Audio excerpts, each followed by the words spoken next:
Okay. Hello, students. Today we are going to graph some data.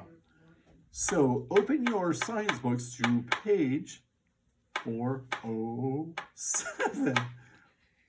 Come along and let us explore the temperatures of Stockton, California and San Francisco. And feed him a cheeseburger. Come along. Okay. Did he lose his head? Okay. So before we were rudely interrupted by the intercom. All right. So if you look on page 407, all of the titles for the vertical and horizontal axes are in here on the data table, as well as the title for the entire graph. Now, if you look at this, average high temperature in Fahrenheit. Now, if you look at what I've written down, average high temperatures, Fahrenheit, for San Francisco and Stockton, California. These are two cities in California. San Francisco is right on the Pacific Ocean, and Stockton, California is about 40, 50 miles inland from San Francisco. So this is really interesting to pay attention to how this large body of water helps with temperature. So pay attention to that. Now, what I've done, I've taken one of the 3 pieces of graph paper that was in your week 4 folder, and I've drawn with a straight edge or a ruler, I don't care which, the vertical and horizontal axes. Now on the horizontal axis, this is time, and I put time and in parentheses months. Now I start with January, and I skip, and then I go to February, skip and go to March, skip and go to April, skip and go to May, skip and go to June, and so forth until I get to December. Now with the temperature on the vertical axis, what I did to come up with the interval of 2 is that I've looked at my high and low temperatures for this average high temperature data table. Now, the lowest value that I see is 55 7/10 degrees. If I'm off, that's okay, because I start at 50 degrees. Now, the high, and again, I'm looking at both San Francisco and Stockton, California's data points for the 12 months. The highest temperature that I see is the 92.5 degree temperature reading in August for Stockton. So I decided to go ahead and start at 50 degrees. I'm going to go all the way up to 100 degrees, and my interval is going up by 2 degrees each time. Now remember, we have talked about this before about valid graphs. Remember, the interval must go up by the same amount each time. So I started at 50, and I went up by 2 degrees. So 50, 52, 54, 56, 58, 60, and I just keep going. Now, please make sure these values are right on that horizontal line. So I left off at 90, and I'll go ahead and finish this off with 92, 94, 96. Please do not put the numbers right in the middle. 98 and 100 degrees. Now, if you want to put 102, 104, 106, so it doesn't look so barren up there, that's fine. Now, my first data points is going to be January at 55 7/10. So I'm going to come over here. Here's January. 55 is going to be between 54 and 56. So that looks pretty darn close to 55 7/10 degrees Fahrenheit. I'm going to go to February, and it says 59 1/10. So I'm going to start at February. I'm going to go up. 59 is between 58 and 60. I'm going to put a data point there. And I'm going to connect my data points as I'm going. March for San Francisco is 61 3/10. Again, I'm going to go up the vertical axis, and this is going to be between 60 and 62. And there we go. That looks like a really good 61 and 3/10 degrees Fahrenheit. Again, I connect the data points. April is 63 and 9/10. So this is going to be pretty close to 64, but not quite. So I'm going to start at April. I'm going to go up to just under 64. Because remember, this is 63 and 9/10. And there it is. May is 66 and 8/10, so I'm going to start May, and I'm going to go up to 66, I'm sorry, 66 and 8/10, so I'm just going to go a little over the 66 horizontal line. June, thankfully, is a nice even 70 degrees, so I'm going to go start at June, and I'm going to go follow that vertical line up to where the 70 intersects, and then put my data point there, and there is June's data point. July is 71 and 4/10. Again, I start at July. I'm going to go up that vertical line. So 71 and 4/10 is going to be between 70 and 72. So we're going to go right in between 70 and 72. And that looks like a really accurate 71 and 4/10. Connecting my data point, September is 73 and, or I'm sorry, August is 72 and 1/10. So August, I'm going to go up to start at the vertical line, staying with August, and there's 72. So this is 72 and 1/10. It's really darn close to 72. So I'm going to put that as close to 72, just a little above it. And then September is 73 and 5/10. So I start on that vertical line, and I'm going to go between 72 and 74. So this is 72 and 5/10. So this is kind of a little beyond the halfway point between 72 and 74, connecting my data point. October is 70 and 2/10. So again, start on October, go up. There's 70. I'm going to go just slightly above the 70.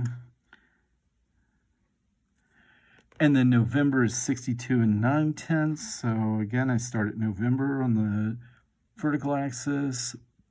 62. I'm going to go up.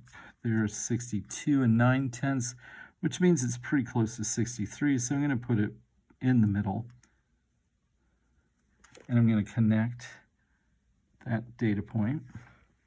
And then December is 56 and 4/10. So December, 56 and 4/10. Again, just a little over the 56 mark. So here's 56. There we go.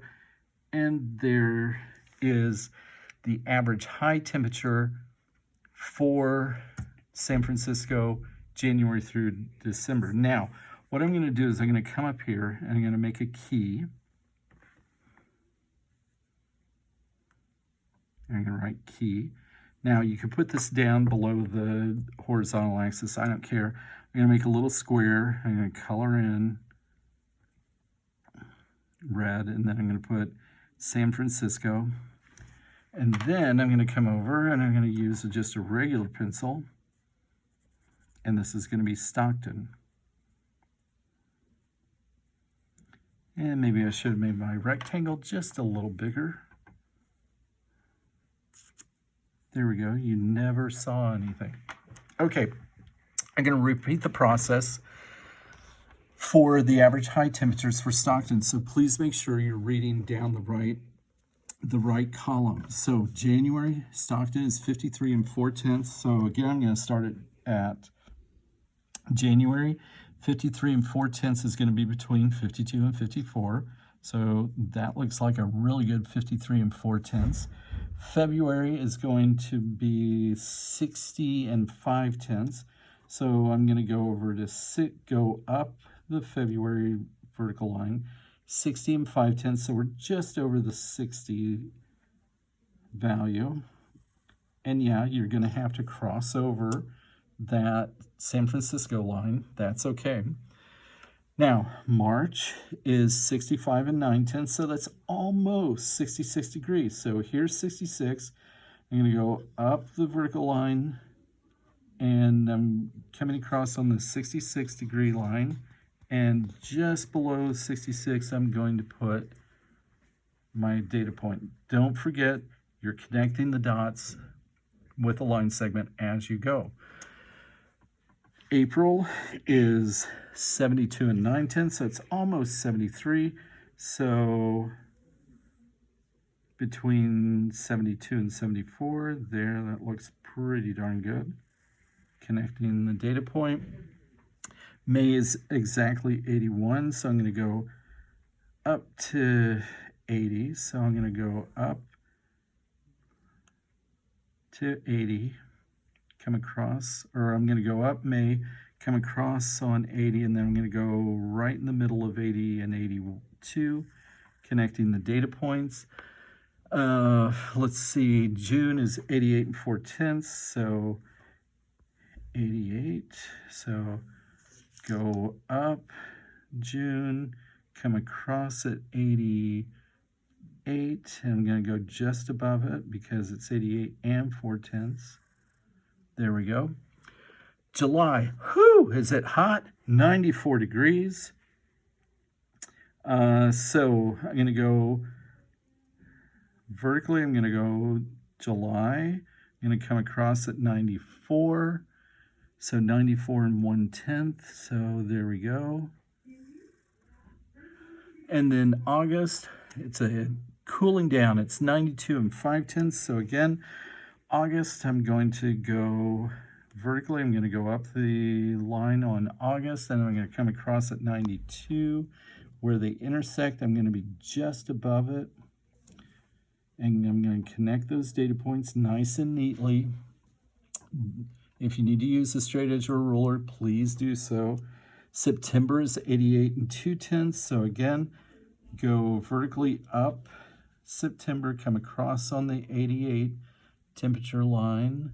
And again, it's just above 88. Connect the data point. And then October is 78 and 4/10. So again, I'm following the vertical line of October, and I'm coming across at 78 degrees. So that's where they intersect, 78 and 4/10. So I'm just above the 78 line. And then November is 64 and 2/10. So now, does it matter if you go across and then up? No, it does not. So I'm going to come across at 64 degrees, come up on November at 64 and 2/10. So just above the 64 degree horizontal line, connect the dot. And then it finishes off at 53 and 7/10 in December. So 53, I'm going to come across at 52. So 53 is right